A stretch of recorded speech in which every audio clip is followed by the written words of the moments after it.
Teka muna mga kapatid, magnilay muna tayo.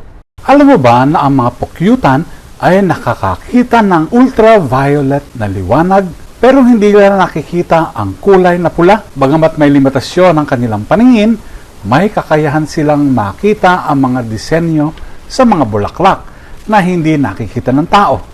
At iyon ang nagsisilbing gabay nila patungo sa nektar.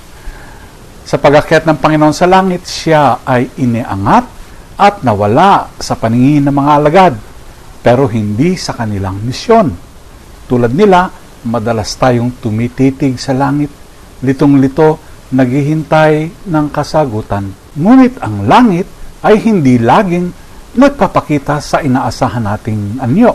Umalis si Kristo hindi upang tayo ay iwanan, kundi upang baguhin ang ating pananaw mula sa pagtitig pataas patungo sa pamumuhay palabas ng kanyang misyon. Ipinagdarasal ni San Pablo na tayo ay tumanggap ng espiritu ng karunungan at pahayag, sapagkat kung wala ito, hindi natin makikita ang kilos ng Diyos kahit nasa harapan na natin. Tulad ng mga pukyutan na kailangan ng espesyal na mata upang makita ang tamang landas, kailangan natin ng biyaya upang makita si Kristo sa mundo, lalo na sa mahihirap, sa mga naghihirap at sa mga naghahanap. Ang pag-akyat ay hindi katapusan, kundi banal na pagbabago ng direksyon. Hindi lang tayo dapat maghintay, kundi maging saksi niya ngayon.